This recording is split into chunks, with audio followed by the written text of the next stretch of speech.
Assalamualaikum warahmatullahi wabarakatuh. Alhamdulillah wassalatu wassalamu ala Rasulillah wa ala alihi wa sahbihi wa mawala, amma ba'du.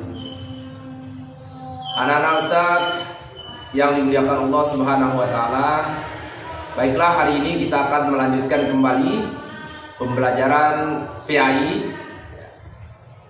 bahwa insyaallah hari ini kita akan mempelajari tentang mengenal kitab-kitab Allah Subhanahu wa taala. Sebelum kita melanjutkan pembelajaran kita hari ini, mari kita buka dengan sama-sama membaca basmalah. Bismillahirrahmanirrahim. Baik, bahwa tujuan pembelajaran kita pada hari ini yaitu tentang mengenal kitab-kitab Allah, itu diharapkan ananda semua agar mengetahui kitab-kitab Allah yang diturunkan kepada Rasul-Rasulnya. Nah, baik, bahwa beriman kepada kitab-kitab Allah berarti percaya dan yakin dengan kitab-kitab Allah tersebut.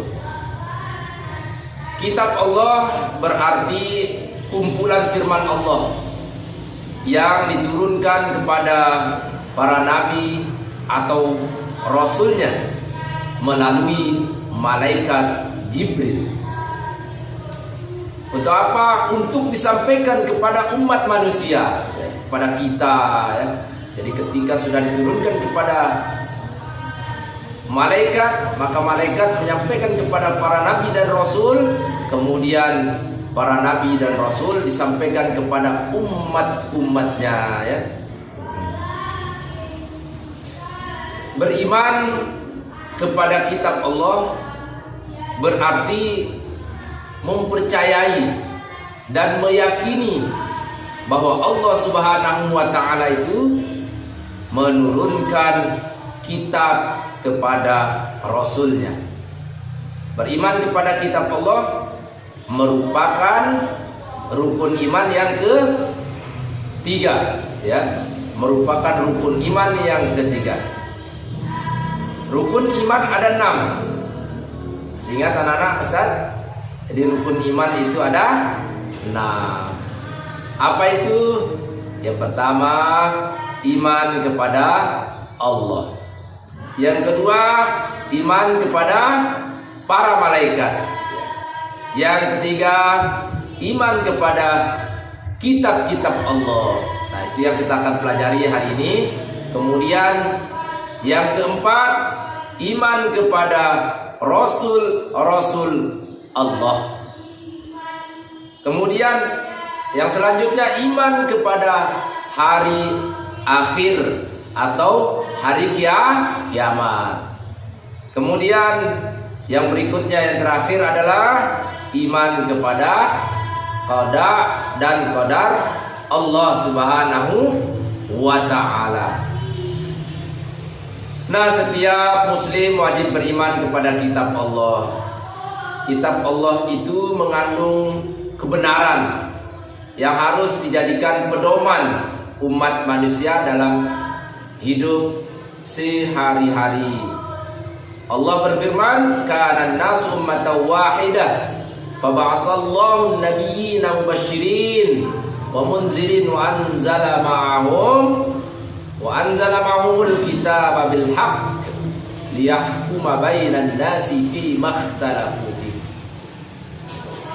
Manusia itu dahulunya satu umat dulu.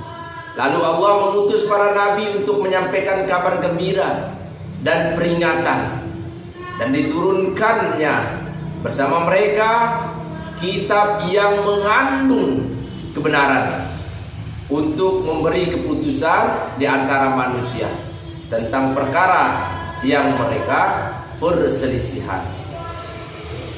Nah, anak-anak Ustaz, coba perhatikan halaman 24 kitab buku PAI kita. Yang kedua yaitu nama-nama kitab-kitab Allah dan Rasul yang menerimanya. Ternyata ada kitab-kitab juga yang dulunya Allah pernah turunkan kepada para Rasul Allah Subhanahu wa ta'ala. Allah menurunkan kitab kepada Rasul untuk disampaikan dan diajarkan kepada umat manusia.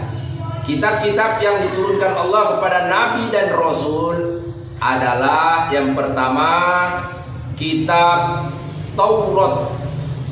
Jadi kitab Taurat dulunya sebelum Al-Quran diturunkan ada yang pertama itu kitab Taurat.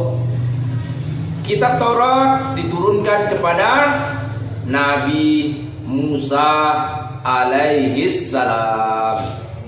Di dalam kitab Taurat terdapat petunjuk dari Allah untuk umat Yahudi. Jadi dulu sebelum Al-Quran diturunkan ada kitab Taurat yang dikhususkan kepada kaum Yahudi. Namun isinya hampir sama dengan Al-Quran, namun belum sempurna, ya.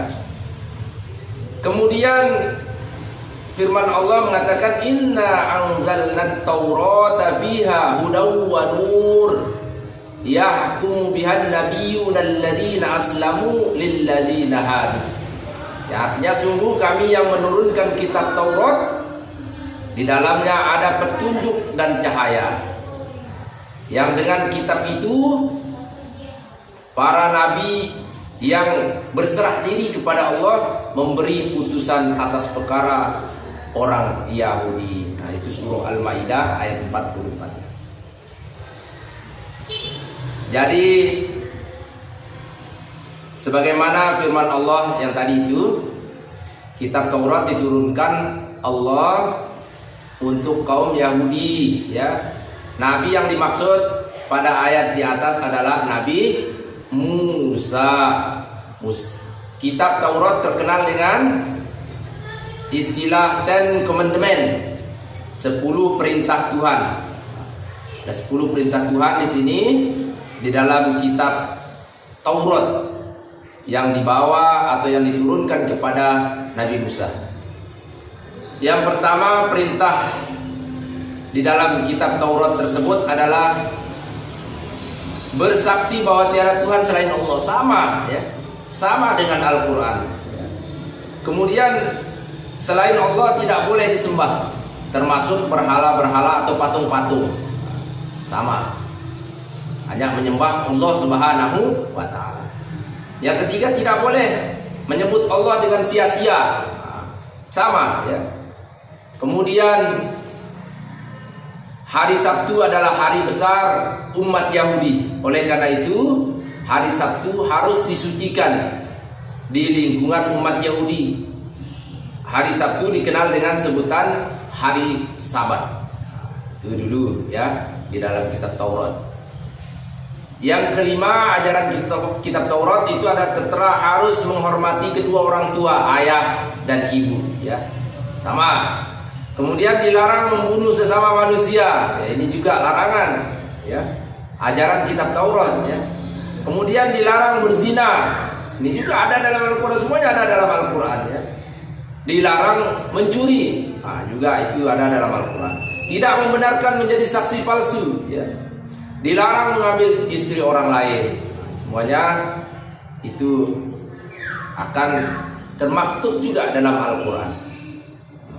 Perhatikan dengan seksama 10 perintah Tuhan dalam kitab Taurat itu hampir sama dengan sebagian perintah Al-Quran, kecuali satu perintah, yakni menghormati hari Sabtu. Berkaitan tentang hari Sabat itu terdapat kisah, ya, bahwa pada zaman Nabi Musa alaihissalam beliau mengambil janji kaumnya umat Yahudi untuk menyisihkan waktu guna beribadah kepada Allah, dan waktu yang disepakati adalah hari Sabtu. Jadi dulu udah diajak untuk beribadah khusus hari Sabtu orang-orang Yahudi oleh Nabi Musa. Pada hari Sabtu umat Yahudi hanya beribadah kepada Allah. Segala aktivitas selain ibadah harus dihentikan. Misalnya berdagang dan berburu ikan di laut ya, mancing. Tidak boleh beraktivitas pada hari Sabtu. Semuanya harus beribadah pada hari itu. Setelah kesepakatan itu disetujui, hari Sabtu mereka gunakan sebagai hari untuk beribadah. Seluruh umat Yahudi berbondong-bondong ke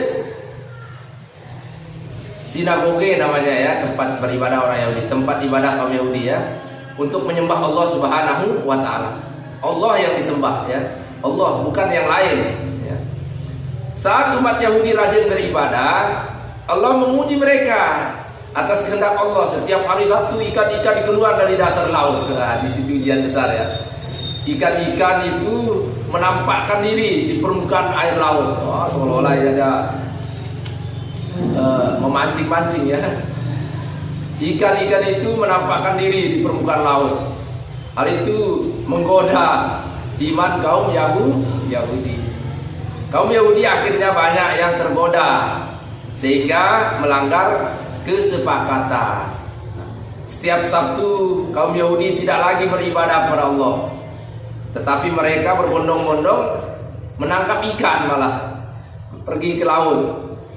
Kaum Yahudi tidak peduli dengan janji yang telah mereka sepakati dengan Nabi Musa alaihissalam. Ketaatannya kaum Yahudi pada Allah dan Nabi Musa pun ternyata tidak berlangsung lama. Melihat hal itu, Nabi Musa berusaha mengingatkan kaum Yahudi tentang janji dan kesepakatan yang telah mereka buat. Diingatkan ya. Peringatan Nabi Musa itu diabaikan, tak mau dengar mereka ya oleh kaum Yahudi ini. Kaum Yahudi bahkan mengejek dan mengolok-olok Nabi Musa, tak lagi mau didengar perintah Nabi Musa oleh kaum Yahudi ini. Akibat mereka mengabaikan perintah Allah dan rasanya serta melanggar janji-janji Allah, Allah menghukum mereka dengan mengubah wujud kepala mereka menjadi kera yang hina, menjadi kepala monyet ya kalau kita bahasakan ya. Jadi berubah ya kepalanya. Sebagaimana firman Allah dalam surah Al-Baqarah ayat 65 sampai 66 ya, yang artinya, dan sungguh kamu telah mengetahui orang-orang yang melakukan pelanggaran di antara kamu pada hari Sabtu. Lalu kami katakan kepada mereka, jadilah kamu kera yang hina. Maka kami jadikan yang demikian itu peringatan bagi orang-orang pada masa itu dan bagi mereka yang datang kemudian, serta menjadi pelajaran bagi orang-orang yang bertakwa. Oke, baik anak-anak Ustaz. Jadi itu kitab Taurat ya. Yang kedua ada kitab Zabur ya. Mungkin anak-anak Ustaz pernah dengar apa itu kitab Zabur? Kitab Zabur itu untuk membimbing umatnya juga ya, kaum Bani Israel. Jadi kitab Zabur itu untuk membimbing umat kaum Bani Israel. Kaum siapa itu? Kaumnya Nabi Daud alaihissalam. Jadi kitab Zabur ini diturunkan kepada Nabi Daud. Apa firman Allah dalam Al-Quran? وَلَقَدْ فَضَّلْنَا بَعْدَ النَّبِيِّينَ عَلَى بَعْدٍ وَآتَيْنَا دَاوُودَ زَبُورًا. Itu firman Allah, dan sungguh kami telah memberikan kelebihan kepada sebagian nabi-nabi atas sebagian yang lain, dan kami berikan Zabur kepada Daud. Itu Al-Isra ayat 55. Nah, kitab Zabur melengkapi kitab Taurat ya. Jadi setiap kitab-kitab ini saling melengkapi ya. Kitab Taurat belum begitu lengkap, dilengkapilah dengan kitab Zabur ini. Kemudian sebagian utusan Allah, yaitu Nabi Daud, dikaruniai mukjizat kelebihan ya, kelebihan yang luar biasa bagi Nabi itu, Nabi Daud,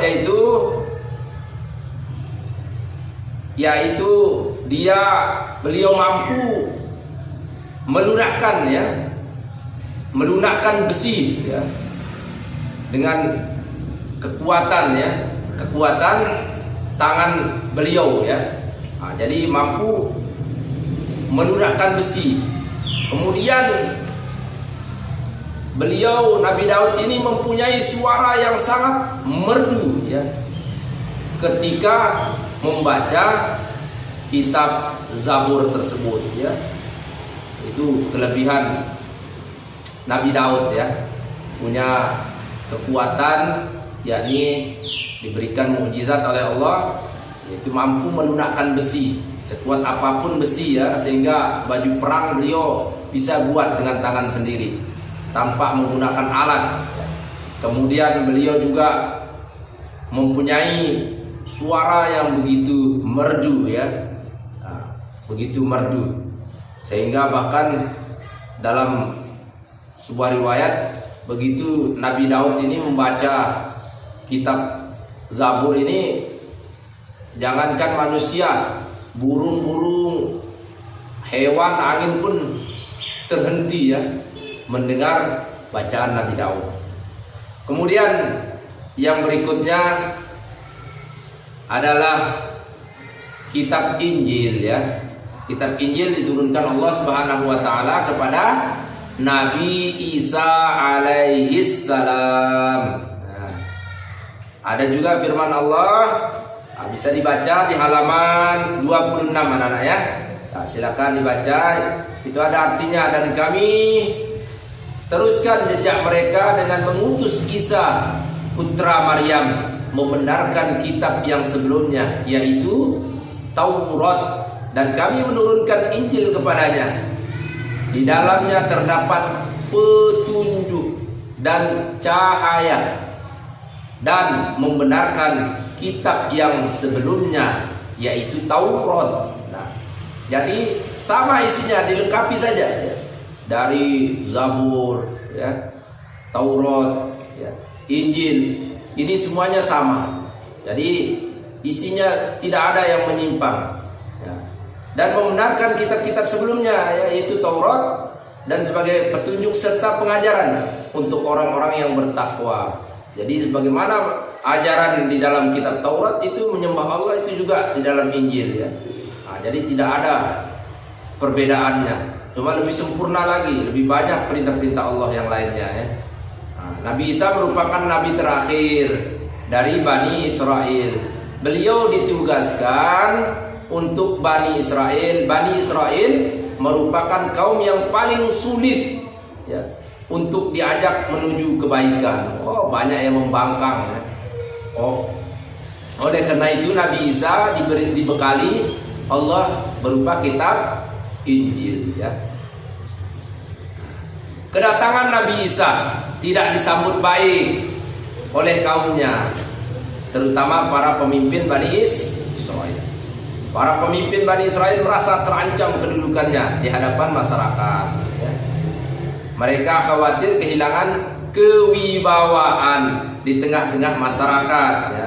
Oleh karena itu para pemimpin Bani Israel dan para pengikut berusaha untuk menghasut rakyat dan melakukan tuduhan yang tidak baik terhadap Nabi Isa alaihi salam. Nabi Isa dikatakan sebagai perusak ajaran agama yang telah dianut mereka selama ini. Iri orang-orang pemimpin Israel ini. Akan tetapi dengan sikap kasih dan sayangnya Nabi Isa alaihissalam tetap bersabar, tak mau langsung terbawa emosi ya, bersabar menghadapi umatnya dan terus menyampaikan wahyu Allah Subhanahu wa taala. Itu Nabi Isa alaihissalam. Yang terakhir anak-anak Ustaz, kitab yang terakhir yaitu kitab kita yang terakhir adalah kitab suci Al-Quran. Al-Quran disebut sebagai kitab suci karena sampai sekarang Al-Quran menjadi satu-satunya kitab yang masih suci dari campur tangan manusia. Jadi kalau ada pertanyaan mengapa Al-Quran itu disebut kitab suci, karena sampai sekarang Al-Quran menjadi satu-satunya kitab yang masih suci dari campur tangan manusia. Al-Quran pasti terjamin keasliannya. Tidak ada seorang pun yang mampu memalsukan Al-Quran, ya, karena Al-Quran dilindungi oleh Allah Subhanahu wa taala. Dalam Al-Quran, inna nahnu nazzalna dzikra wa inna lahu lahafizun. Sungguh kamilah yang menurunkan Al-Quran dan kami pasti pula yang memeliharanya, yang menjaganya, ya. Al-Quran menurut bahasa berarti bacaan, ya. Al-Quran menurut istilah berarti firman Allah, ya, yang diwahyukan kepada Nabi Muhammad SAW dengan perantara malaikat Jibril sebagai pedoman hidup manusia. Nah, selanjutnya Ananda silakan baca, ya. Silakan baca tentang kitab suci Al-Quran halaman 28. Nah, kemudian hikmah beriman kepada kitab-kitab Allah. Hikmahnya yaitu beriman kepada kitab-kitab Allah mengandung hikmah yang banyak. Di antara hikmah tersebut adalah sebagai berikut: mempercayai dan meyakini kitab-kitab Allah yang diturunkan kepada Rasulnya. Kemudian memahami bahwa kitab-kitab Allah memberikan pesan yang akan mengajak manusia pada keselamatan dunia dan akhirat. Itu hikmahnya. Yang ketiga, hikmah daripada beriman kepada kitab-kitab Allah adalah meyakini Al-Quran kitab suci terakhir yang harus dijadikan pedoman hidup umat. Kemudian selalu ingin mempelajari Al-Quran dengan baik dan benar. Kemudian hikmahnya yang berikut adalah memahami bahwa mempelajari Al-Quran dengan baik dan benar, memahami bahwa Islam adalah agama yang benar. Kemudian meyakini bahwa hanya Allah yang pantas disembah. Itu hikmah-hikmah daripada iman kepada Allah, iman kepada kitab Allah Subhanahu wa taala. Nah, anak-anak Ustadz harapkan tugas hari ini agar menyimpulkan lagi, ya, menyimpulkan tentang mengenal kitab-kitab Allah, ya. Simpulkan dari pertama, ya, secara ringkas, dan kemudian baca, ya, bacakan kesimpulan dan tolong direkam, ya, kirim kepada Ustadz hari ini, bisa? Insyaallah, ya. Jadi rangkumannya bisa dipoto, ya, direkam saja, direkam rangkumannya dan kirim, ya.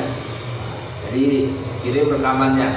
Oke, itu saja pelajaran kita hari ini. Yang mudah-mudahan Ananda semua bisa melaksanakan tugas dengan baik, ya, dan tetap dalam keadaan sehat walafiat. Assalamualaikum warahmatullahi wabarakatuh.